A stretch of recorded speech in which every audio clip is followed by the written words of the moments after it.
ninguém nunca imagina que vai ter um filho com uma deficiência intelectual. Mas quando a gente encontra o CAIS, a gente se sente mais segura, mais inclusa na sociedade, tanto a gente, o assistido, como a família também.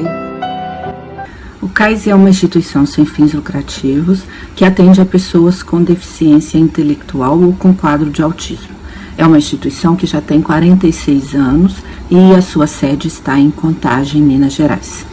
Hoje atendemos a mais de 770 pessoas com deficiência por ano e trabalhamos também com a inclusão dessas pessoas. Assim, são mais de 40 empresas, mais de 40 escolas que hoje estão sendo atendidas e acompanhadas pelo CAIS.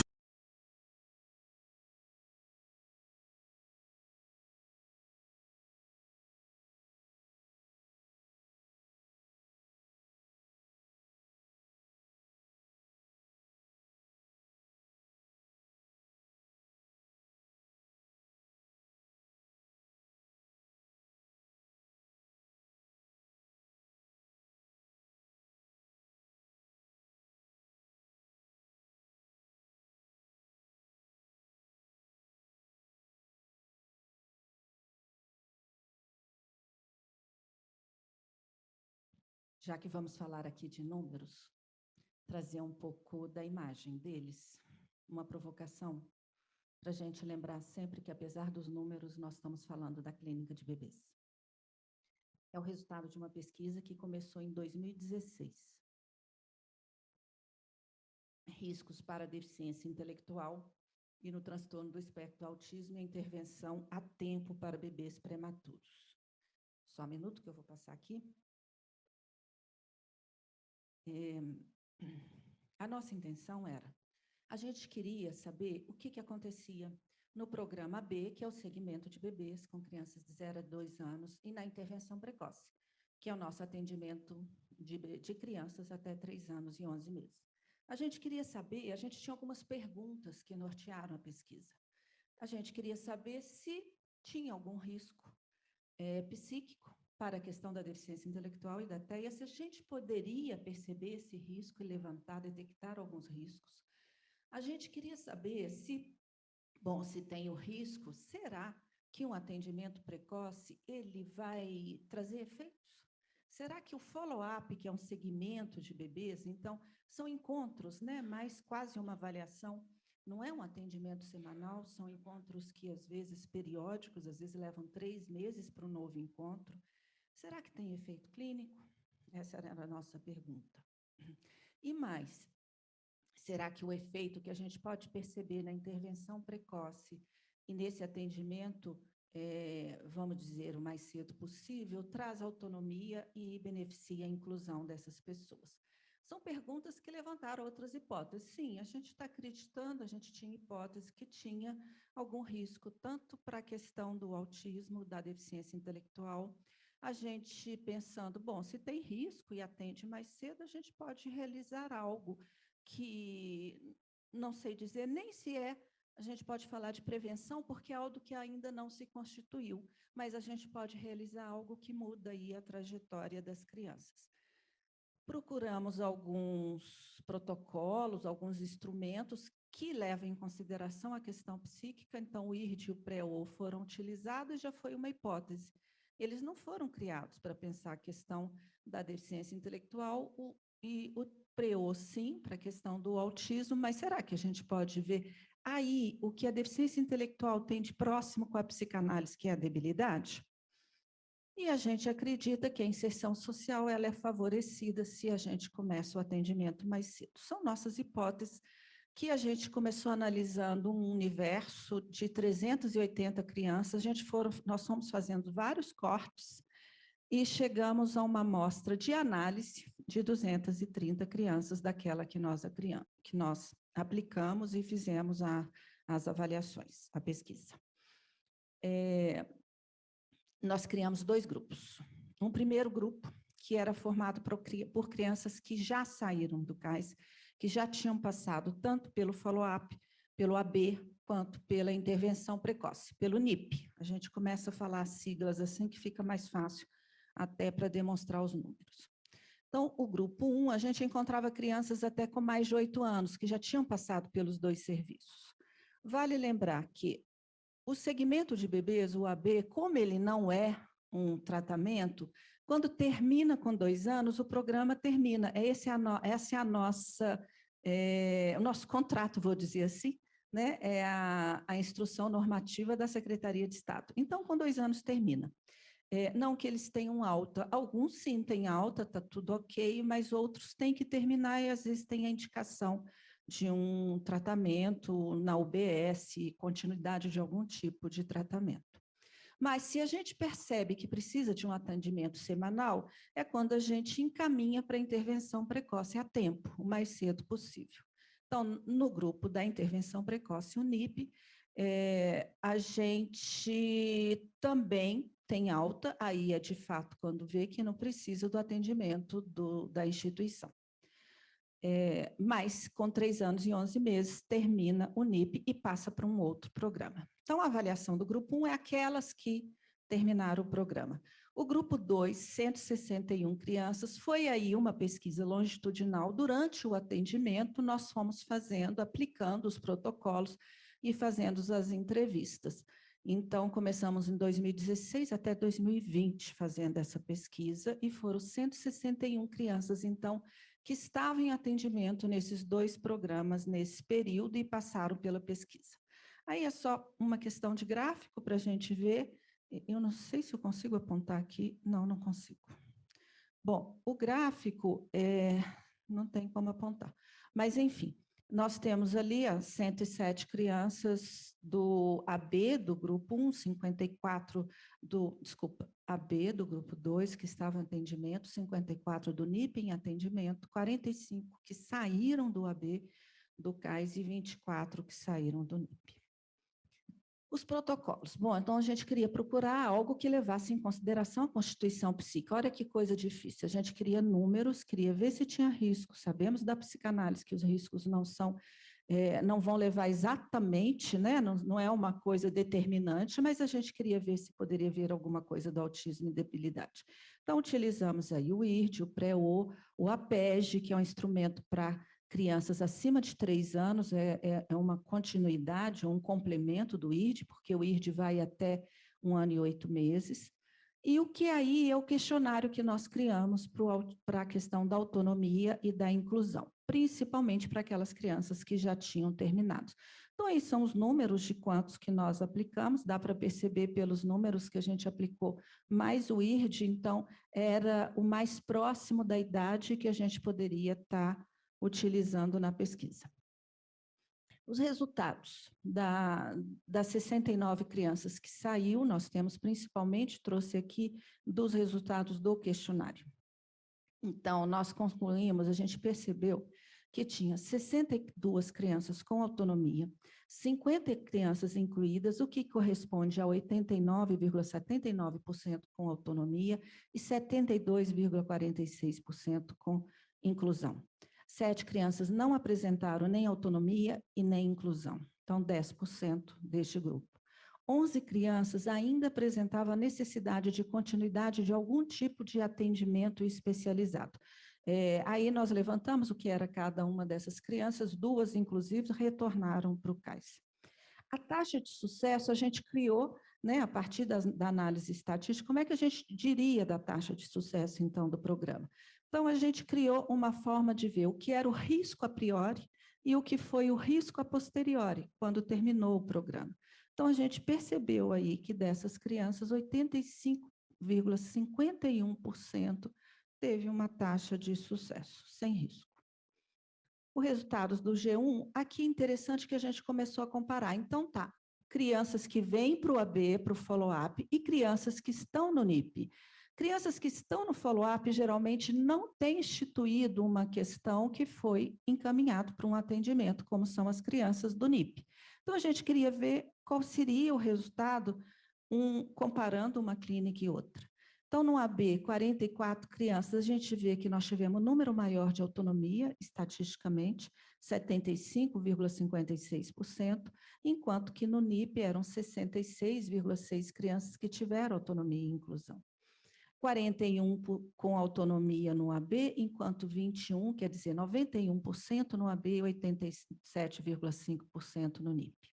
Sem autonomia, 8,88% no AB e 12,5%. 5 crianças ainda apresentavam demanda 11,11% no AB e no NIP 25%. Então, aqui a gente já começa a perceber os resultados do follow-up e o quanto é importante encaminhar para o NIP. Mas, quando a gente vai nos resultados do grupo 2, isso fica para a gente mais evidente. Então, de 107 crianças que nós analisamos no grupo 2AB, 33 já foram encaminhados para atendimento especializado a tempo. Isso é super importante, são 30,8% de crianças que ele ficou esperando para ser encaminhada lá com 4, 5 anos. 44 crianças dessas 107, 41,12, apresentaram algum sinal de risco em algum momento da pesquisa. Aqui, principalmente, a aplicação do IRD. No IRD, a gente, quando faz a aplicação, são sinais de desenvolvimento. Então, se está presente, é porque as coisas vão acontecendo. Se, por acaso, o sinal está ausente, é porque é algum sinal de risco naquela criança. Então, a gente percebeu que em 11 crianças, algum risco sumiu durante o período da pesquisa e do atendimento. Em 12 crianças, concluíram o programa. Então, são crianças que não foram encaminhadas para o atendimento especializado. Tivemos aí 27,27%. Dessas que apresentaram risco, ou seja, o risco diminuiu, eles concluíram o programa e não houve a indicação para o atendimento especializado. 17 crianças foram encaminhadas para o atendimento do CAIS ou em outra instituição. 38,63% já foi encaminhado a tempo. 5 continuaram no programa B, dessas 44, 10 não finalizaram o programa.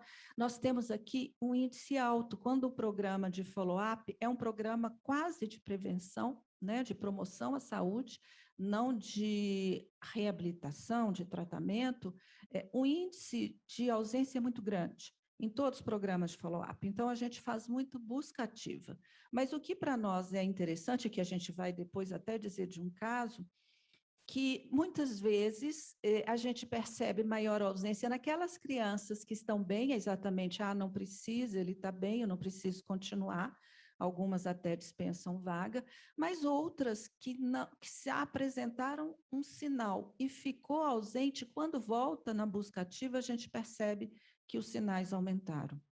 A taxa de sucesso no AB, que é esse da gente medir, então, o risco de quando começou a pesquisa a priori e o risco a posteriori, quando terminou a pesquisa, que não é quando terminou o programa, é quando terminou a pesquisa, vamos dizer, nessa janela que a gente fez, nessa fotografia.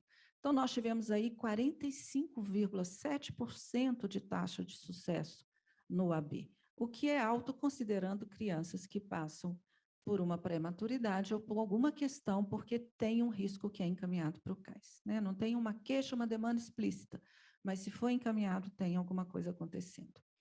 Dentre as crianças que apresentaram risco, aí nessa média dos riscos de ausência do IRD, 1,89% foi a média por criança de indicadores no AB. Isso é interessante quando a gente vai ver o NIP, o grupo 2, então, das crianças que estavam em atendimento, como que esses números eles mudam. 54 crianças, nós tivemos aí já 94,4% apresentaram risco. A gente já pode pensar que muitos dos riscos aqui, às vezes, tem crianças com quadros neurológicos, com quadros de alguma síndrome, físicos, e como que a questão psíquica está junto, porque o risco aparece aqui. 94,4% a gente percebeu o risco. Em 15 crianças o risco sumiu ou diminuiu, 35%. A taxa de sucesso foi 39,13%. Olha como já abaixou a taxa de sucesso do que é a criança que está no AB. A média de sinal de ausência foi de 4,61 por criança. Ali no gráfico ao lado, a gente percebe, nessas cores azuis, são os riscos, as ausências, estão só sinais de risco do AB. Aí nós criamos um outro grupo, que é o que está de laranja. Então vamos ver qual a diferença das crianças que saem do AB e são encaminhados mais cedo e daquelas que chegam no NIP sem o encaminhamento pelo AB. Então, daquelas que vieram um pouco mais tarde. E a gente percebe a diferença ali, já no gráfico, pelas cores. O laranja é do AB-NIP, então essas que saíram do AB foram para o NIP. E o clarinho ali, um cinza, é o NIP. Aqui a gente tem os números. O AB-NIP, em 32 crianças, 31 apresentaram risco. No NIP, que vieram direto, 22 crianças, 21 apresentou risco. Em 10 crianças, o sinal de risco sumiu nos que foram encaminhados pelo AB, 32,25. Em 8, do NIP, 38,09. Aqui que a diferença é impressionante. A taxa de sucesso no AB-NIP, 42,31%. É maior do que aquela das crianças que vêm para o NIP. A média de sinal de ausência, então, portanto, a média de risco, de 4,04 no AB-NIP por criança, cada criança apresentando 4 sinais, sendo que lá no NIP já é por criança 5 sinais. Então, aqui a gente percebe, sim, tem uma diferença da criança que vem do AB, tem uma melhora, a gente pode perceber pelos números de forma fria, que de fato faz uma diferença. O APEG a gente aplicou muito para confrontar alguns dados, ele vem trazendo e ratificando algumas coisas que a gente encontrava, que a gente vai falar nos casos, acho que mais interessante. Aqui é só para dizer os números, a gente colocou em quadro para ver como é gritante isso, como que se nós tivermos uma taxa de sucesso de 45,7% no AB, a gente chega a uma taxa de sucesso de 35% lá embaixo no NIP. O quanto é importante das crianças chegarem mais cedo. Eu acho que esses números, eles simplesmente falam disso, que a gente tem que começar mais cedo o atendimento e corrobora com o que a gente vê na clínica. Outros achados da pesquisa era aquela hipótese. Será que a gente pode ver algo do autismo e da deficiência intelectual? Então, essa é uma questão que ela é bem delicada. A partir da pesquisa, a gente já percebe que existem sinais semelhantes para estes ou para outros quadros, como psicose, neurose grave, e a estrutura irá se definir no decorrer da constituição psíquica. Mas a detecção do sinal a gente começa a perceber. Isso fica claro. E que algumas coisas são semelhantes em quadros distintos. Então, a gente viu lá que no IRD a gente encontrou alguns sinais que a gente tinha hipótese antes da pesquisa, estudando o protocolo, estudando a questão da debilidade do autismo, a gente tinha a hipótese de que a gente ia encontrar alguns sinais mais fortes em crianças que depois o desfecho estava caminhando para o autismo ou para a deficiência. Algumas validaram, outras não. E o que a gente encontrou foram esses IRDs que estão aqui, que eu não vou aqui falar muito deles, eu vou deixar para as meninas, quando falarem os casos, trazer os casos quando aparece o IRD. Mas só para quem conhece o IRD, a gente encontrou muito o IRD 29, o IRD 23, o 26 e o 18 no AB, e repetiu no NIP. Então, são crianças com quadros semelhantes no que diz a questão psíquica. Os eixos temáticos encontrados com maior incidência de ausência no IRD foi o estabelecimento da demanda e da função paterna. Por aqui a gente pode pensar a questão da debilidade do autismo. Sim, nos quadros de debilidade, a criança apresenta dificuldade em sustentar uma posição subjetiva para estabelecer uma demanda, e, por outro lado, a mãe tem dificuldade em supor um sujeito ativo e não uma criança eternamente dependente, encontrando neste quadro uma dificuldade de se permitir a entrada de um terceiro para se manter numa relação dual. Para o autismo, a ausência de demanda está relacionada à recusa desse sujeito em se dirigir ao outro, e o entrave na função paterna está na recusa de estabelecer os laços com o outro.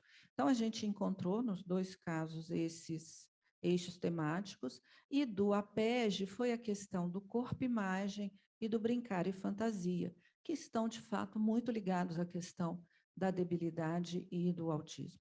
Na debilidade, pode-se encontrar um corpo sem apropriação subjetiva ou desprovido de investimento libidinal, ficando o sujeito muito passivo e até mesmo apático. No quadro do autismo, podemos encontrar crianças que lidam com seu corpo como se lhe fosse estranho e desprovido de borda. no brincar e fantasia. Na debilidade, a criança apresenta um brincar com pobreza na fantasia, no uso do simbólico. Já para o autismo, a criança pode não fazer uso da fantasia, isso representar sua dificuldade em lidar com o mundo simbólico, ou mesmo seus interesses específicos podem levá-los a não fazer o uso convencional dos brinquedos, ou ainda utilizá-los de forma ritualizada e mecanizada. Bom, esses são achados numéricos, tá, gente?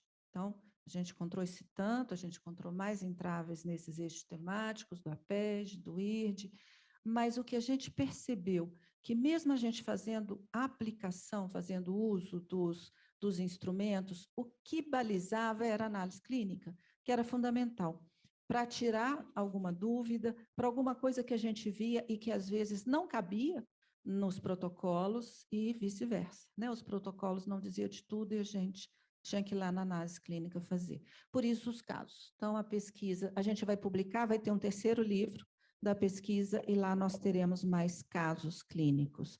Eu vou passar a palavra para Simone, para Maiana, primeiro. Então, Maiana vai apresentar um dos casos da pesquisa. Boa tarde a todos.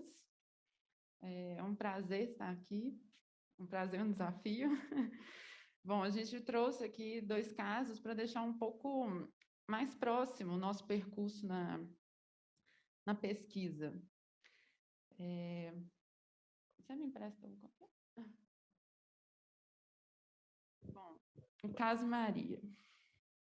Vou prender aqui, é o verdinho. Bom, Maria chegou ao CAIS aos 5 meses de idade. Ela foi encaminhada aí devido às suas condições do nascimento. Ela teve sofrimento fetal agudo, nasceu hipotônica, teve um Apgar muito baixo. Para quem não está familiarizado, né, com esse termo, o Apgar é uma avaliação imediata do recém-nascido. Então, vai avaliar aí no primeiro e quinto minuto de vida.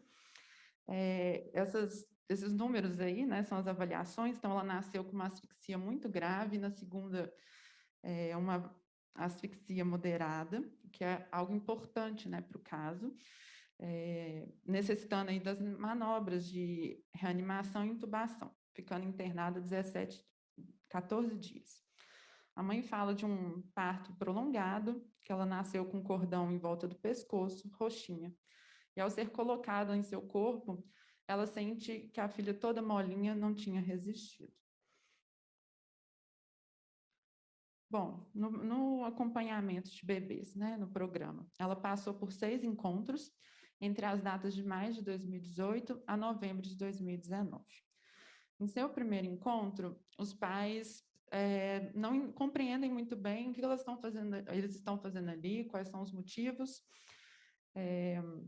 e mesmo com todo o acolhimento que é feito na primeira consulta, algo fica aí para eles, né? Então, eles não apresentam queixas. Não há uma demanda direcionada para a equipe.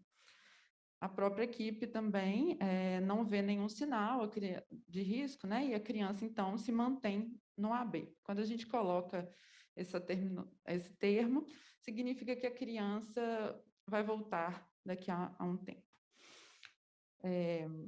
Como não, assim, teve esse período, né, entre um atendimento e outro, foram de 6 meses.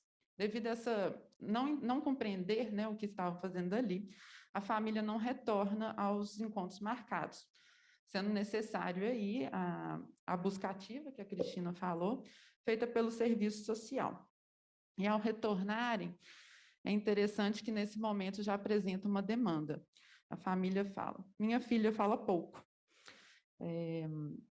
Há uma estranheza nos sinais, né? A equipe começa a ver que há algo aí desse fala pouco, mas escolhem direcionar, né, orientar para uma busca pela escola, sendo uma forma aí, né, de entrada no laço social, de estimular a fala. No encontro seguinte, os pais relatam dessa entrada na escola, mas eles nada sabiam dizer sobre ela. É interessante aqui que, mais uma vez, é observado alguns sinais.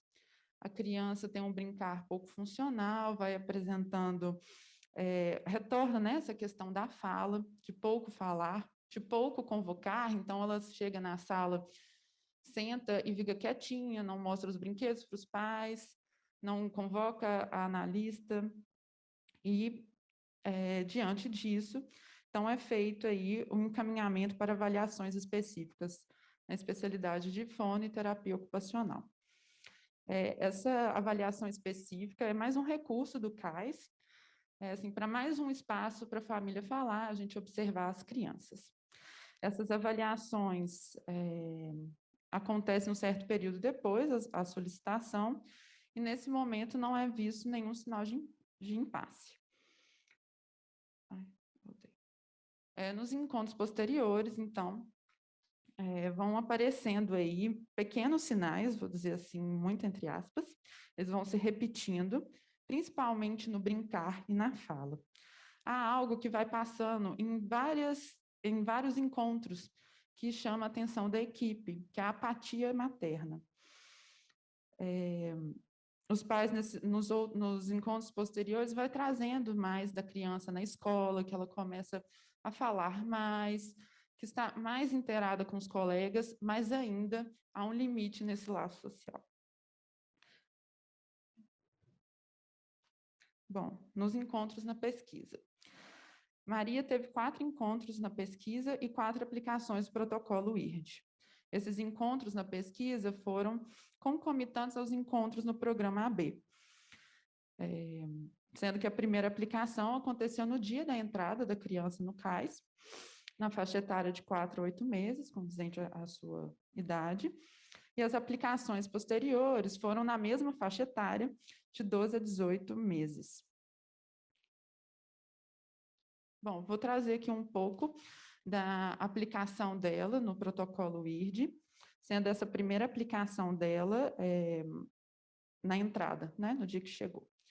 Então, pelo protocolo IRD, não há impasses detectados, mas a equipe já, né, assim, nós da pesquisa, assim que a gente encerra a aplicação, nós fazemos um relato de cada aplicação que nós fomos observando para ajudar na leitura e na construção do caso. E esses pequenos sinais vão apresentando. Às vezes, nem sempre a gente conseguia colocar no protocolo IRD, né? Ele não abarcava, mas algo ia nos deixando intrigados. Oi? Uma pulga atrás da orelha. Algo não soava bem. A segunda aplicação, né, que foi quando ela retorna depois desse tempo a mais aí, com a ajuda do serviço social, então já aparece 2 indicadores ausentes, que é o 29 e o 31. Esses indicadores, eles vão dizer do reconhecimento do sujeito e o do lugar da criança no discurso materno. E eles são indicadores interessantes assim, para o caso, né? Vão marcando. Na terceira aplicação, retorna esse indicador 29, que é algo até que foi apontado na pesquisa, né? A quantidade de indicadores 29 vai aparecendo. Depois a gente fala, né, o que significa cada um, caso tenha interesse. Na quarta aplicação, o indicador 29 aparece como presente, ou seja, houve uma presentificação, esse sinal não aparece mais como sinal de impasse, mas o indicador 30, que diz da incidência da figura paterna enquanto lei, a entrada da criança no laço social, aparece como ausente. É interessante que nessa aplicação tem uma observação do entrevistador, né, do pesquisador, como que a família vai falar da criança a partir das suas relações com os objetos. Nesse momento, ela já está com uma linguagem muito ininteligível, uma dificuldade diante do não, então, chorando muito. São sinais observados aí pela pesquisa. O ponto infamiliar. Bom, a gente colocou nesses termos, porque diante de um histórico familiar em que a mãe de Maria descobre a gravidez, ela, né, vai comunicar à família e as avós, tanto paterna quanto materna, sugerem o aborto. Então, há algo que fica aí para essa mãe. que a gente pensa, né, que diante desse contato com o bebê quase morto, né, pode reaver esse significante aí, né? Então, a questão do mamãe apática, o relato de cansaço que ela vai trazendo ao longo dos atendimentos e a constante oferta de objetos. Acho que eu esqueci de falar isso antes. A mãe fala muito dos objetos, coloca muito nos atendimentos, vai falando de entrega dos seios, entrega objetos, sem haver uma demanda, né, da criança. A gente diz dessa apatia e desse cansaço que pode indicar uma indisponibilidade do grande outro.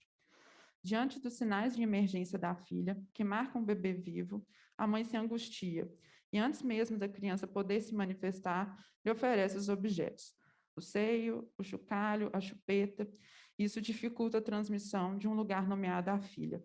Eu marco os seios aí porque era algo muito intenso. Mesmo ela já maiorzinha, ainda mamava de 5 a 6 vezes à noite. Então, a mãe estava exaurida. Bom, o desejo materno se transmite por meio da particularidade dos cuidados corporais. A maneira singular que a mãe exerce a satisfação das necessidades transpõe o registro orgânico para o registro da demanda. Ou seja, a partir dos seus cuidados, ela promove o estatuto de um sujeito falante, antes mesmo que a criança fale, o que possibilita inserir o sujeito em um mundo simbólico. No caso, a Maria tinha os cuidados, mas na vertente do dever, do orgânico, da necessidade orgânica. Como resposta a esse desejo não nomeado, Maria vai apresentando seus sinais. A não convocação ao outro, ao não solicitar ajuda. O significante independente vai aparecer em vários relatos, tanto na pesquisa quanto no programa AB. As poucas palavras pronunciadas, um brincar isolado e fixado em determinados objetos. Os sinais observados pela equipe clínica direcionava para a hipótese de sinais de risco para autismo. Então, eram esses sinais como fixado em rodinhas, sem convocação ao outro, poucas palavras anunciadas. A interpretação feita pela equipe da pesquisa, diante da construção do caso, passa pela relação da criança com o outro, que é de uma ordem da passividade. Maria aceita aquilo que vem sem fazer uma demanda própria. Essa ausência de demanda que a gente marca aqui, nós fomos observando, né, que não é da ordem de uma recusa ao outro, aquela recusa autística, né? Mas independente assim do curso que a criança ia seguir, né, porque ela estava muito nova ainda na estruturação psíquica, havia algo de uma dificuldade, né, da sutileza desses sinais que a equipe estava às voltas de ouvir, né? Estava tendo uma certa dificuldade. E diante de algumas orientações, de acolhimento, a gente via efeitos, né? Então, havia essa questão. O caso Maria não apresentava sinais que efetivamente alertavam a equipe. Esse impasse vai se apresentando lentamente e o caso vai passando pelo programa. Foi de suma importância a participação da equipe da pesquisa para levantar a discussão diante dessa sutileza dos sinais que se apresentavam e a necessidade de encaminhar para a intervenção precoce. É interessante destacar que, para mensurar sinais de risco, o protocolo IRD leva em consideração os indicadores que estão ausentes. Entretanto, no caso de Maria, achamos importantes alguns indicadores que foram marcados como não observados ao longo das aplicações, como o 8, 25, o 28, 29, 31, que dizem do estabelecimento de demanda e da função paterna. Eu vou destacar o 8, porque ele foi marcado na primeira aplicação, lá na entrada dela, que é a criança solicitar à mãe e fazer um intervalo para guardar a resposta. Isso a gente vai observando nos seus encontros, nos relatos, né? E como que essa sutileza, ela escapa, né? Esses sinais escapam da equipe, mas diante dos nossos estudos, nós vamos falando, opa, tem algo aí, né? As variações dos indicadores ausentes nas aplicações nós atribuímos como efeito das intervenções realizadas, tanto no programa AB quanto nos encontros com os pesquisadores. Percebeu-se que o risco foi reduzido, a criança estava cada vez mais inserida no laço social. Entretanto, né, esses sinais ainda persistiam, o que levou a equipe a encaminhar para o NIP. A gente trouxe esse caso, né, por causa da sutileza dos sinais e como que mesmo a gente, na busca pela essa clínica do detalhe, né, ainda há algo que nos escapa. E é importante estudar e seguir, né, nessa discussão em equipe. Passo para a Simone agora.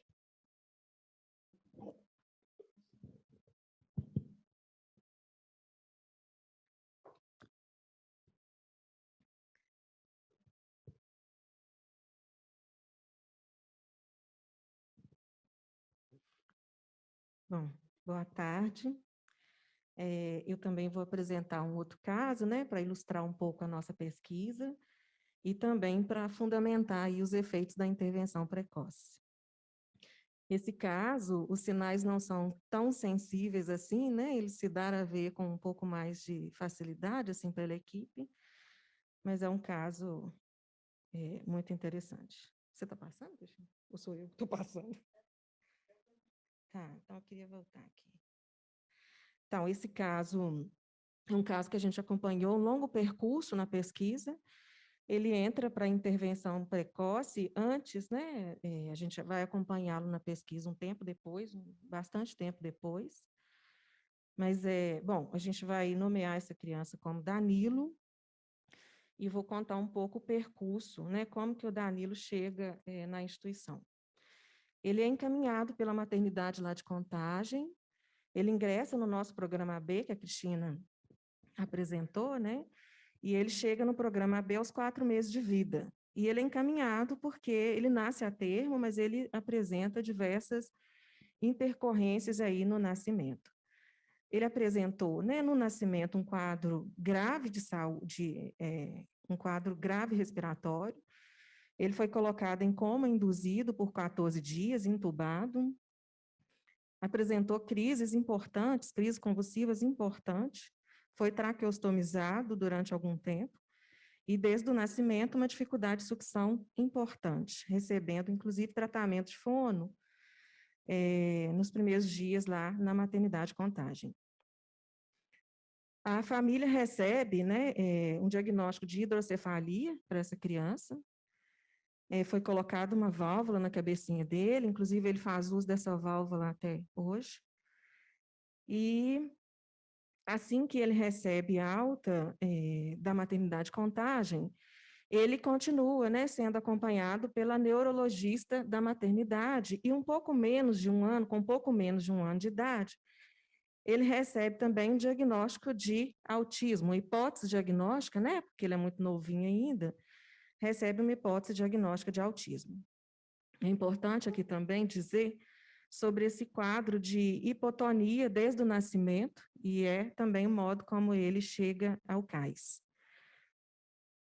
E aí, então, aos 4 meses, né, ele ingressa aí no programa AB, acompanhamento de bebê, e aí, logo no primeiro encontro, a equipe do AB, uma equipe interdisciplinar, levanta alguns sinais de que alguma coisa poderia não ir bem com essa criança. Então, ressalta-se nesse quadro aí de hipotonia, já, né, notado lá na maternidade, salientado na maternidade, notado pela equipe do AB. Além disso, a equipe observa que o Danilo, ele não demonstrava interesse pelos objetos, ele não pegava os objetos, ele não olhava, fazia poucas trocas de olhares ou não fazia trocas de olhares, não havia sorriso, balbucios, era um bebê muito quietinho, inclusive nomeado assim pela mãe. Pouco chorava ou não chorava, e sobre o choro a mãe até contou para a equipe que era insuportável para ela que o bebê chorasse. Por quê? Diante de um quadro grave de saúde, ela achava que o menino não podia chorar. Então, ela entregava para ele o leite em mamadas, intervalos curtos, né, entre uma mamada e outra, trocava sempre a fraldinha, tudo para o menino não chorar, porque, segundo ela, isso poderia agravar o quadro de saúde dele. Então, era um bebê muito quietinho. Bem aninhado, quase que escondido ali no colo materno. A equipe provoca, a equipe tenta fazer uma interação com o bebê, e é isso mesmo que a gente faz, né? A gente quer conversar com os bebês, né? Então, a equipe provoca esse bebê, mas não tem resposta. E aí, no final desse encontro, desse primeiro encontro, a equipe conclui que seria importante que essa criança fosse encaminhada à intervenção precoce, né? Ao NIP.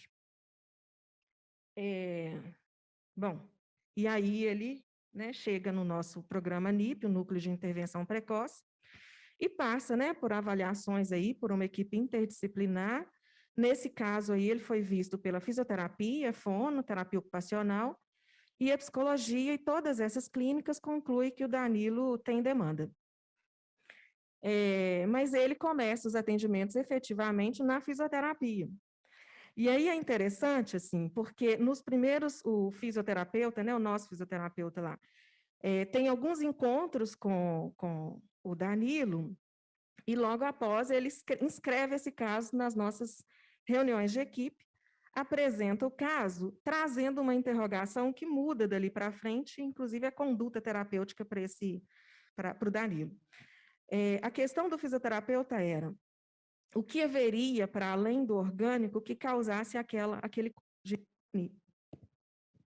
aquele quadro de hipotonia, já que, né, o Danilo tinha, sim, demanda de fisioterapia, mas haveria mais alguma coisa ali que fizesse com que esse menino continuasse ali com aquele quadro.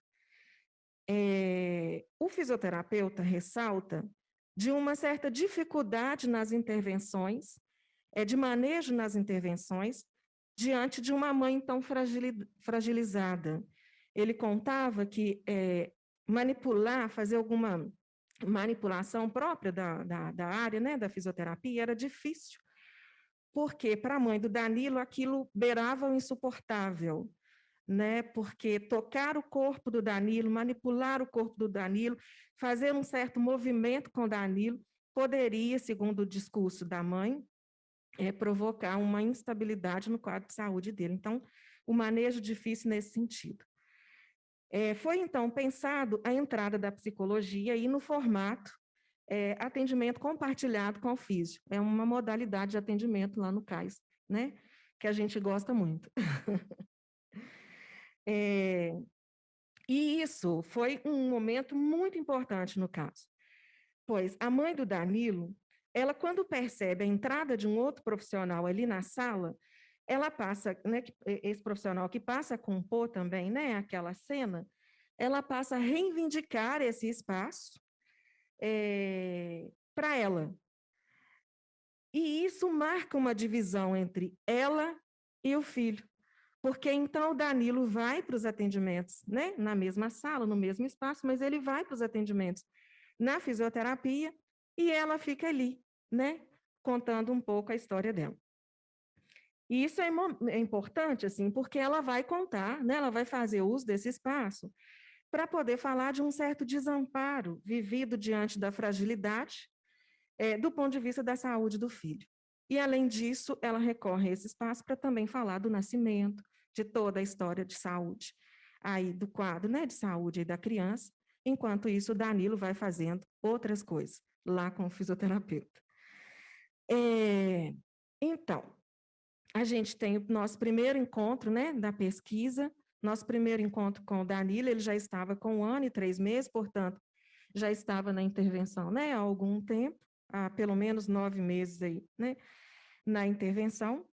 E aí, nós trabalhamos, nesse caso, com os protocolos IRD, né, consoante a idade que o Danilo estava, e o protocolo APES, que é também, né, acima de 3 anos. Na pesquisa, antes de falar do protocolo, a equipe de pesquisa também, né, fazendo análise clínica, registra alguns sinais de que alguma coisa poderia não estar bem para esse menino. Um quadro de irritabilidade, quando nós, entrevistadores, né, nos aproximamos dele, do Danilo, Ainda era possível, naquele momento, ver poucas trocas de olhares, um quadro de hipotonia que ainda se mantinha ali, e risos imotivados em direção à mãe. Interessante, assim, que o Danilo ele ainda não respondia, ele já estava respondendo um pouco às demandas da equipe, ainda meio tímido para isso, mas ele estava respondendo às demandas maternas. A mãe provocava, o convocava naquele momento, né, com 1 ano e 3 meses já, e já um tempo na intervenção, então a mãe o provocava e ele respondia. Ele respondia com sorrisos e com carícias na face da mãe, e com os risos. Então, seguindo aí o protocolo IRD, nós trabalhamos aí com a faixa etária de 12 a 18 meses, tivemos 3 encontros aplicando esse protocolo, né, com o Danilo. Esses 3 encontros, o intervalo entre um encontro e outro era mais ou menos de 3 meses, e teve um encontro aí que ele está fora da faixa etária do IRD, mas a gente decidiu reaplicar esse protocolo mesmo mesmo fora da faixa etária, levando em consideração que a gente tem um limbo aí entre um protocolo e outro, então a gente decidiu continuar, né, o percurso aí de acompanhamento do Danilo na pesquisa, orientado ainda pelo protocolo IRD. É interessante aí das aplicações do IRD, porque Bom, eu tenho que acelerar.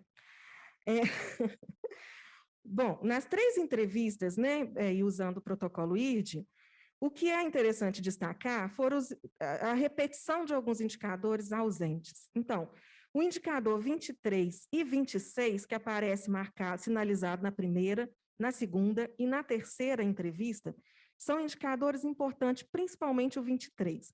Por quê? O 23 vai falar do estabelecimento de demanda.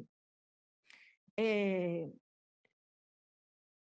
está referido, né, se o cuidador localiza uma demanda na criança, portanto, ele está relacionado aí ao estabelecimento de demanda. Também está referido à função paterna, da entrada aí, né, de um terceiro na relação da mãe e a criança, né, do cuidador e a criança, e o 26 relacionado à função paterna. A Cristina estava falando um pouco mais cedo, né, sobre a debilidade, né? Os indicadores 28 e 31, aí na primeira entrevista, marcados como ausente. Na segunda entrevista, aparece o 23 e 26, como falei, e aparece um novo indicador, importante ressaltar aqui, que é o indicador 27, que é suposição de sujeito. Nesse ponto, o protocolo foi extremamente sensível à detecção de algum sinal de impasse e corrobora com a nossa avaliação clínica da criança, levantada pela equipe de pesquisa, né, de que haveria ali uma fragilidade de supor um sujeito, ou, como a Cristina, nós comentamos sobre esse caso, né, ou que havia ali, e que essa suposição poderia estar enfraquecida em função de do quadro de saúde do Danilo. Então, né, como eu disse na terceira entrevista, o 23 se mantém ausente, o 26 também, que a gente vai poder, né, levantar aí uma hipótese de que a hipotonia, em que o sujeito não se apropria de um corpo, poderia dizer aí um corpo sem demanda, né, até aquele momento. Depois tivemos 2 encontros, né, orientados aí pelo protocolo APEG, é interessante aí que o indicador 1 e 5 do eixo corpo e imagem aparecem sinalizados como não, indicando que, né, o indicador também foi sensível a escutar que haveria ali alguma coisa do ponto de vista do corpo, né, de uma apropriação do corpo cursando com impasse para essa criança. Um tempo depois, né, aí tem um intervalo maior entre a aplicação de uma entrevista e outra, de um protocolo e outro, encontramos com Danilo já com 3 anos e 8 meses, e esses indicadores aí, né, 1 e 5, que fala da relação da criança com o corpo e a imagem do corpo, sumiram, o que indica aí que alguma coisa da intervenção precoce segue o curso, né, que o curso das operações psíquicas aí se alinha. Então, vou concluir, então. Bom, Durante o percurso, né, do Danilo aí no NIP, na intervenção precoce, foi um longo percurso, alguns anos aí, então, e o Danilo passa a fazer trocas com o fisioterapeuta, estabelecendo um laço, passa a se interessar pelos objetos, olhar, sorrir quando convocado, balbuciar, depois falar. Ele é um menino muito falante hoje, né? Ele corre pelo cais e bastante falante. Apontar os objetos de seu interesse, pedir, nomeá-los, muda a postura, senta, depois engatinha, depois anda, e hoje ele está correndo pela instituição. Danilo se apropria do próprio corpo, como diz a Cristina, brincando de um outro jeito. E na pesquisa, os achados da pesquisa mostram que é possível detectar os sinais, possível detectar alguns sinais de riscos psíquicos e que eles podem estar associados com as questões orgânicas. O caso Danilo apresentou muitos sinais de que algo não estava indo bem e que foram percebidos pela equipe e depois pela pesquisa. Apesar de um quadro grave de saúde e da necessidade efetiva de cuidados, os aspectos psíquicos também impactaram no quadro de hipotonia, o que quer dizer que não há como separar o orgânico do psíquico. No entanto, sabemos o quanto os aspectos psíquicos, muitas vezes, são negligenciados diante de quadros graves de saúde em que o sujeito é deixado em suspenso. Danilo não conseguia se apropriar subjetivamente de seu corpo, mas com a intervenção precoce, ele pôde retificar sua história e estabelecer novas parcerias no laço social. Obrigada e desculpe o tempo.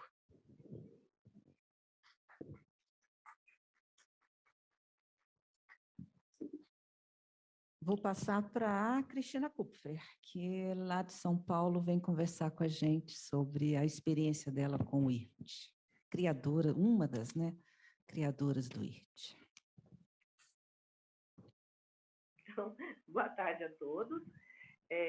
Então, eu queria dizer para vocês que é um prazer estar aqui e quero agradecer a Cristina Branches por esse convite, porque ela está dizendo que eu vou falar sobre a minha experiência no IRT, mas eu estou aqui na minha missão de comentar a pesquisa de vocês. Eu estou me sentindo assim como se eu tivesse uma banca, então eu vou fazer uma série de considerações e perguntas para vocês. Então, mas vou falar um pouquinho, sim, da minha experiência, falar um pouquinho do que a gente está fazendo, tá? Então, primeiro, eu preciso dizer para vocês por que eu estou contente de estar aqui. Primeiro, porque eu apresentei, ou melhor, eu acompanhei a pesquisa dos CAIs desde o princípio, de um modo pontual. Em alguns momentos eu discuti com vocês. Então, eu estou muito contente de ver o final da pesquisa e eu quero muito dizer para vocês da importância que tem essa pesquisa nesse cenário da pesquisa em psicanálise, de modo geral, mas também no campo da pesquisa com bebês. E aí, especialmente, eu fico contente de ver o seguinte, de ver uma pesquisa deste tamanho, com esse alcance, sendo feita no movimento mesmo da instituição. Então, quando a instituição registra, trabalha, registra e reflete sobre esse registro no interior do próprio trabalho, isso é precioso. E eu quero ressaltar que, ao fazer isso, a pesquisa e o CAI está a pleno, totalmente fiel ao método freudiano de pesquisa.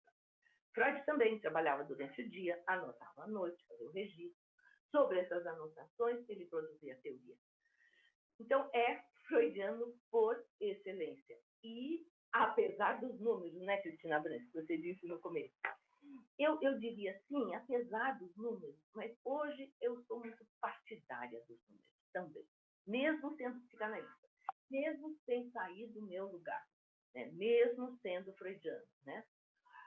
Então, esse trabalho, né, de pesquisar dentro da instituição é raríssimo, né? Porque nas instituições a gente está sempre correndo e tem tempo para refletir sobre o que a gente faz. Mas o CAIS conseguiu abrir esse espaço. Então, esse espaço, e a custa de muito trabalho que eu sei, porque exige financiamento, e não é pouco, e tem um número muito grande de crianças, que é muito bom. Mas o que importa é que, quando vocês fazem pesquisa, isso é bom para a instituição, permite a volta sobre si próprio, pensar no que está fazendo, mas também para os outros, porque então vocês tornam o trabalho de vocês transmissível. Né? No Lugar de Vida, essa instituição que eu trabalhei durante 30 anos, e agora eu estou afastada, acompanhando à distância, mas acompanhando ainda, lá a gente sempre fez muita pesquisa. Mas houve só no início uma pesquisa em que a gente trabalhou com os nossos dados de instituição. Depois nós trabalhamos muitos mestrados e doutorados feitos pelas pessoas, e desde 2000 nós trabalhamos da seguinte forma. Nós estamos, na verdade, desde 2000, construindo instrumentos. O IRD, depois nós olhamos o IRD nas creches, depois nós começamos a pesquisar o APEG, que é esse instrumento que vocês viram nos casos, e agora nós estamos justamente trabalhando com o limbo, esse buraco entre o IRD e o APEG. E quero dizer para vocês também, então, que para fazer esses instrumentos, eu tenho contado com um grupo de pesquisa, hoje conta com mais de 30 pessoas. São pessoas que trabalham intensamente, não só no campo, como ajudando na produção dos instrumentos. Então, eu faço esse intervalo e depois volto para a pesquisa do CAIS para dizer para vocês que por isso nós estamos, então, nesse diálogo com o CAIS. Nós estamos fazendo os instrumentos com esse grupo, vendo o que é importante para a pesquisa, mesmo para a clínica, ou mesmo para as escolas usarem. E agora nós estamos trabalhando nesse 2 a 4 com o grupo de pesquisa atual. E já temos um protocolo pronto, que já está no trabalho de pesquisa piloto. Então, nós vamos ter um 0 a 6 para uso de vocês, né? Sendo que que se trata, então, vai ter um instrumento só, que vai fazer o quê? Vai acompanhar não só a constituição do sujeito, a sua fundação, como também os tropeços que ele possa vir a ter no decorrer do seu caminho, né? Mas pensando sempre no sujeito. Nesse sujeito que estava, do qual a Cristina Branches falou, na entrada do Congresso, né? na abertura, na apresentação dela. Eu chamo aquele trabalho que ela apresentou de Carta de Princípios. Isso que é importante. Então, é um trabalho, é um fio condutor dos instrumentos, do trabalho do CAIS, do trabalho do grupo que está aqui hoje discutindo nesse congresso, tem sido um grupo que tem se apresentado constantemente.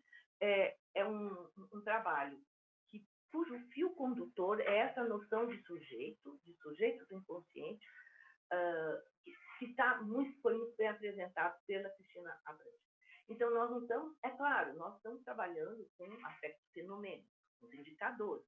Nós estamos olhando desenvolvimento articulado a essa noção de sujeito. Né? É isso que importa, é isso que faz, então, esse instrumento ter a sua especificidade, não ter uma escala de desenvolvimento entre outras. Né? Então, ela tem a sua utilidade em pesquisas e na clínica. E aí, voltando, então, para a pesquisa do CAIS, vocês estão vendo isso. Né? Então, eu queria também dizer para vocês que o meu grupo de pesquisa está aí hoje, acompanhando o congresso, está aqui conosco. Né? E esse grupo que está especialmente fazendo o roteiro 2 a 4 anos. Né? Bom, ainda nessas considerações iniciais, depois eu quero comentar a pesquisa especialmente, eu queria sublinhar algumas coisas que eu vi no material da pesquisa e que não está necessariamente nos PowerPoints que vocês viram, mas que eu achei importante de trazer, até o complemento. Dou a oportunidade de trazer mais aspectos do que o Caio levantou na pesquisa. Então, primeira coisa, mas eu acho que isso estava no da Cristina Branches, se não me engano. Está lá escrito assim, no relatório de pesquisa, que o IRD é um protocolo baseado no desenvolvimento e não na patologia. Né? Vamos dizer, enfim. Mas, não, pera. Não é esse o trecho que eu quero sublinhar, é assim. O que foi muito sublinhado nos casos e no trabalho de apresentação da Cristina Branches é o seguinte, que é preciso a análise clínica, e essa se torna decisiva e um diferencial para decidir qual o melhor encaminhamento e a conduta clínica. Portanto, os protocolos servem como um roteiro que baliza as observações e análise clínica. Então, eu queria dizer para vocês que está perfeito, eu fico contente de ver a pesquisa olhando para isso, pensando nisso, e não transformando o IRD em checklist. Tem, não tem. Não. É preciso a leitura clínica. E quando eu leio isso, eu me lembro de uma ocasião que eu estava em Curitiba, vendo uma apresentação de caso, e aí foi apresentado uma coisa muito interessante de um caso. Um caso em que o primeiro indicador, que é a mãe sabe o que a criança quer quando ela chora, estava presente. E os outros todos, nessa primeira faixa de 4 a 8 meses, todos os demais estavam ausentes. Então, ou seja, não havia suposição do sujeito. Para resumir, se vocês quiserem, rapidamente, os outros indicadores dessa faixa. A mãe fala com a criança num estilo particularmente dirigido a ela, mãezinha. A criança reage a mãezinha. A mãe propõe algo à criança e aguarda a sua reação. E há trocas de olhares entre a criança e a mãe. Não havia nada disso, a não ser que ela sabia o que ela queria. Ora, o primeiro indicador, lido com os demais, ganhou um outro sentido. Mostrou, né, isso a gente coloca hipótese clínica, claro, para ouvir e continuar trabalhando, que a mãe estava carregada de certeza sobre seu filho, de tal forma que ela não precisava supor sujeito. Percebam como é dialético. Quer dizer, o primeiro presente e os 4 ausentes dão um outro quadro. Então, é realmente importante a análise clínica. Né? Não, os indicadores não são para ser usados, então, de forma muito separada. Eles têm que estar no fundo. Outra coisa também, e aí, bom, o que teve de mais importante nessa pesquisa, né? Se as crianças chegam, conclusão, as crianças que chegam mais cedo apresentam menos risco de desenvolver patologias posteriores e mais, quando o tratamento é prolongado, o risco é menor. Eu estou ouvindo aqui uma vozinha, eu não estou vendo vocês. Tá tudo bem, né? Continuam me ouvindo, né? Porque eu não estou vendo vocês, eu estou seguindo Tá meu tudo roteiro. bem. Nós te escutamos bem. Não Vou voltar para o meu roteiro na tela. Então, isso é claro que é precioso. E é precioso pelo seguinte, isso está dito por uma série de outras correntes. Isso virou um truísmo, né, entre os pesquisadores de outras linhas da neurologia, da psiquiatria e tudo mais. Aqui, isso está comprovado a partir de um trabalho psicanalítico. Então, isso precisa ser divulgado. Por quê? Porque quando a gente vai ao Ministério da Saúde, a gente vê lá muitos técnicos, pessoas que estão buscando introduzir nas noções de saúde da criança essa dimensão do subjetivo, essa dimensão do sujeito. Só que eles não podem fazer essa introdução na caderneta da criança, nos manuais, no material, eles não poderão introduzir se eles não dispuserem de pesquisas publicadas em revistas internacionais, que dariam fundamento científico a esse esforço de introdução do sujeito. E aí eu justificaria. Então, essa é uma pesquisa que precisa ser publicada, né? E mostrando, enfim, depois eu quero até sugerir uma série de eixos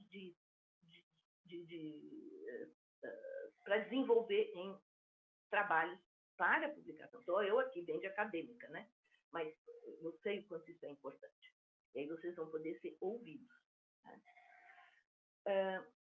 Ainda nessa conclusão geral da pesquisa, né? E vocês disseram que a questão, vocês estavam ali preocupados e acharam que foi delicado que a pesquisa não tivesse comprovasse claramente que haveria indicadores preditivos para debilidade e preditivos para autismo, né? E aí vocês dizem, existem sinais semelhantes, né, para estes e outros quadros, como psicose, neurose grave. E já vocês dizem, e aí estamos todos concordando, psicanalistas ouvindo isso, o quadro irá se definindo no decorrer da constituição psíquica. Mas eu não vejo problema nisso. Por quê? Vocês mesmos disseram em seguida, a detecção de algum sinal do início da constituição psíquica é fundamental. Algum sinal no início. Algum sinal no início da constituição psíquica é fundamental para se iniciar o tratamento a tempo. Então, nós não precisamos agora, nesse momento, vocês no trabalho, de sinais preditivos. O que vocês têm aí são sinais de alerta, né? Nós estamos trabalhando com essa noção, indicadores de alerta. Alerta do quê, né? E aí, o que nós estamos querendo situar são o que a gente está chamando de entraves da estrutural. Entraves estruturais na constituição subjetiva. EECP, que é psíquica. Entraves estruturais na constituição psíquica. Com isso, nós não estamos querendo fazer diagnóstico, e o IRD também não fazia diagnóstico. Então, está tudo bem. O fato de vocês não acharem não significa que os sinais que vocês levantaram não sejam sinais de alerta. Eles podem ser tomados assim na clínica. Poderão, no futuro, fazer uma pesquisa preditiva, porque o preditivo precisa, para a gente poder conversar com a chamada ciência do mainstream, a ciência que é determinante nos dias de hoje, né? Nós vamos conversar com ela. Mas que vocês tenham levantado indicadores de alerta, isso eu acho extremamente interessante. Isso que vocês fizeram no começo, vocês chamaram de indicadores fortes. Vocês veem a riqueza de trabalho, vocês estão usando o protocolo, modificando, pensando, propondo talvez ajustes, que eu vou falar depois. Então, isso aqui que eu estou achando precioso. E que vocês comprovaram que, de qualquer maneira, alguma coisa pode ser percebida precocemente. E essa alguma coisa pode ser pensada como entrave estrutural, ou seja, alguma coisa que detém, que paralisa um movimento da criança, no movimento de constituição subjetiva, ou mesmo no movimento dessa criança atravessando os tempos do sujeito, né? Por que a gente está usando 0 a 6? Porque a gente quer ver o que acontece nas passagens de um tempo para o outro. As crianças podem se descer, né? Podem sofrer tropeços, né? E ali ficarem. É isso que nós queremos ver do 0 a 6. Essa criança está se desenvolvendo bem, né? Mas que passagem nos tempos de sujeito elas estão fazendo?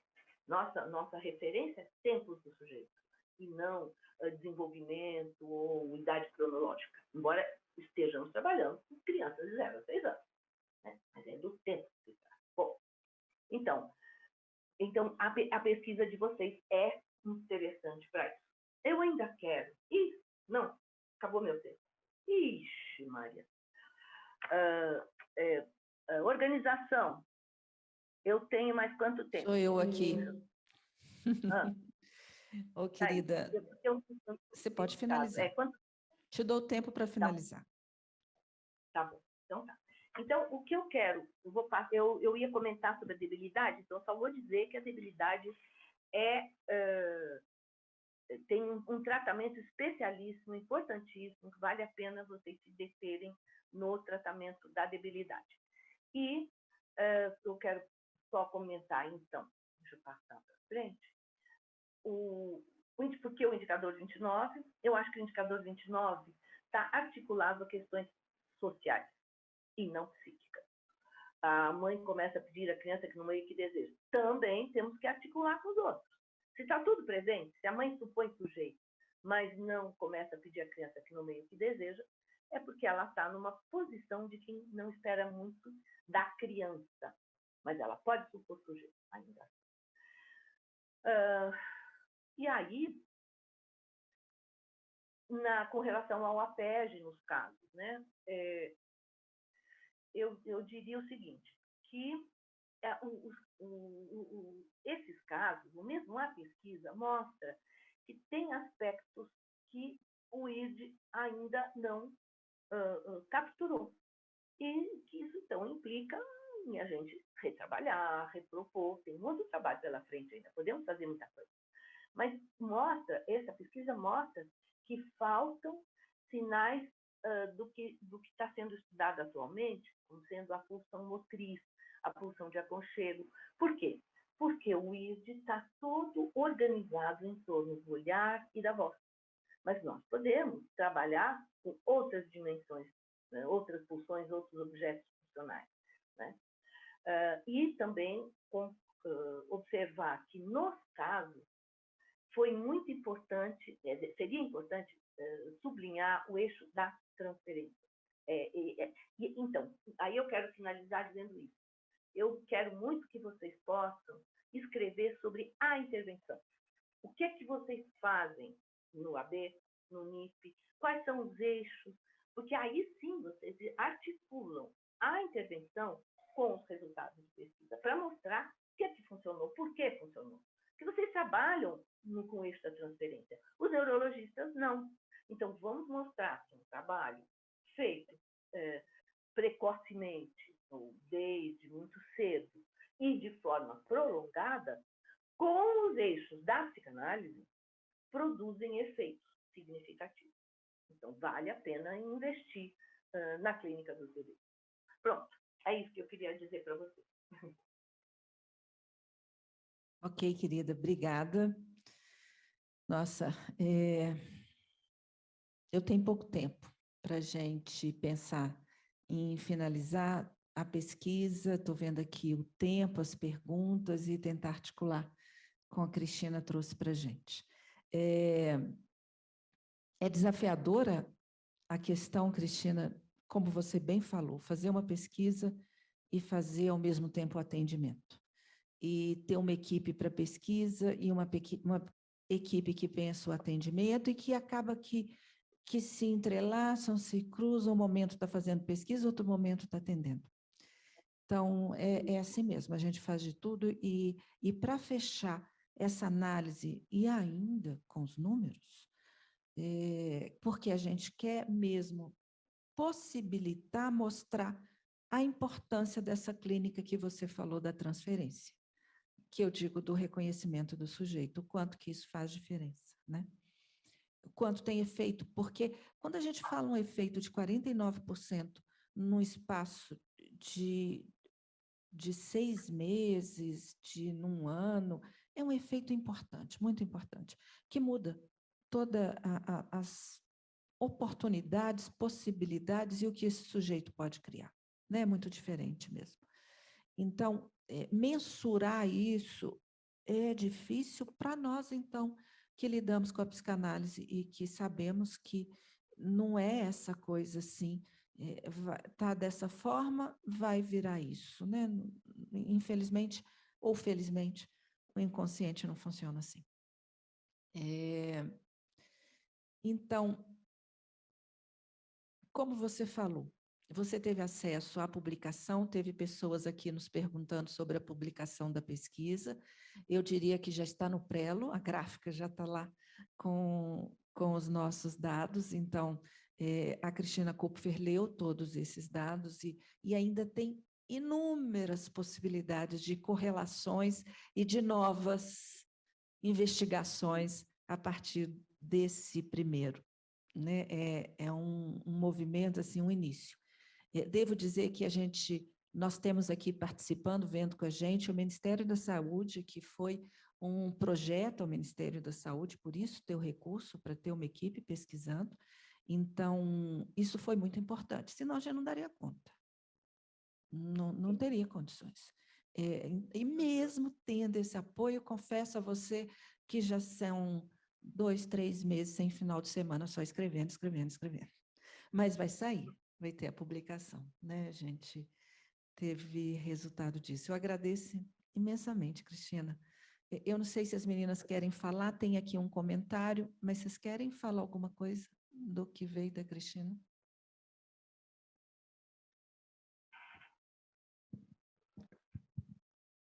Agradecer a leitura cuidadosa, né, da Cristina Pfuffer, que nos acompanhou aí desde o início. E eu achei muito interessante essas colocações, e principalmente para nós, assim, que estamos finalizando, vamos dizer assim, esse caminho, que foi muito bom, né? E saber que ela está incentivando a gente a pesquisar, a publicar, né? Isso traz... vamos fechar com chave de ouro. Era isso que eu queria dizer. Obrigada. Gente, parece banca mesmo. Está parecendo banca. Não, mas é brincadeira, eu falei em banca, mas a estrutura é essa mesmo, eu estou começando a pesquisa de vocês. Então é isso mesmo, tá certo. A outra Cris, a Cristina Keiko, diz que o caso Danilo também nos faz pensar sobre o diagnóstico diferencial psicanalítico entre os sinais precoces de risco para o autismo e sintomas associados ao retraimento relacional em bebês. É um caso que nos fez pensar muito e provocou muito, e por isso trouxemos. Devo dizer, para quem vai ter acesso à terceira revista, tem outros casos, cada um foi difícil selecionar 2 para cá. E que a pesquisa também nos ensinou muito, Cristina, como nós falamos, acho que a equipe do CAIS inteira teve reflexos, vou dizer assim, e pôde fazer da pesquisa também um estudo, mudou a visão de muita coisa, para muitos profissionais conhecer até alguns aspectos do IRD. O IRD é como se ajudasse na transmissão da psicanálise, para aqueles que não são psicanalistas. Então, acho que isso foi impressionante durante esses 4 anos, como os outros profissionais perceberem até a importância da escuta do sujeito. O IRD foi muito importante nesse sentido.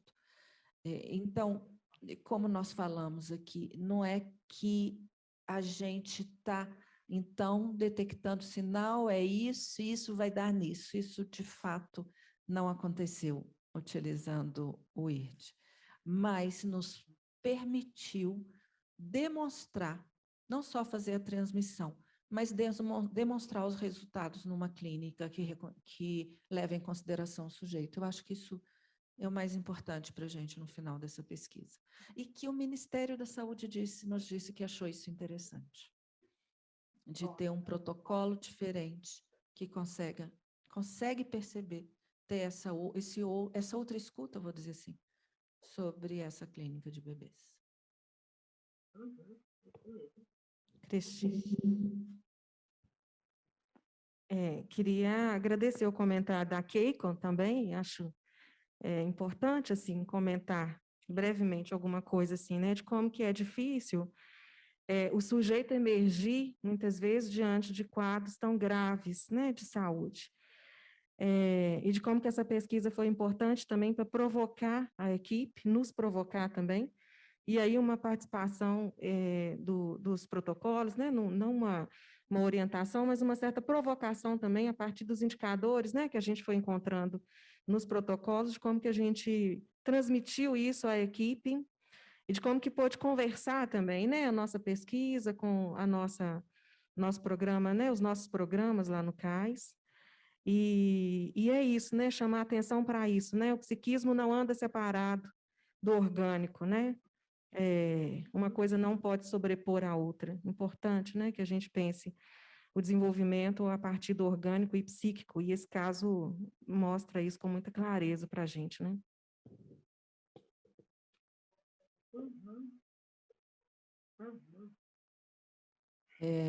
Vou dividir com vocês o comentário aqui da Patrícia de Campos, do Ministério da Saúde, coordenadora de pesquisa, nos parabenizando pela pesquisa desafiadora. Esses resultados precisam ser comunicados para a área finalística do Ministério da Saúde. Com certeza, Patrícia, e contamos com você para a gente poder levar isso adiante. Obrigada por estar permitindo e estar junto com a gente nessa pesquisa. Eu acho que eu agradeço as meninas e vou passar para a próxima mesa. Pode ser? Pode? Pode, Cristina. Obrigada. Ah, tá.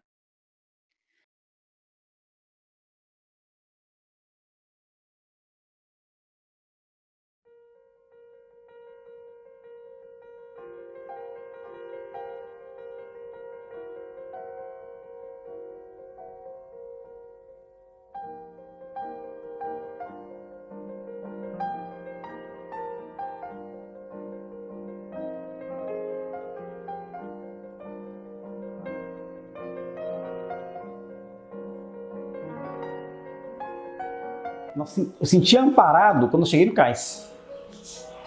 Aí você é acolhido. Eu falo que criança especial, nós temos que deixar o tempo acontecer, as coisas acontecer, para ir aprendendo com ela.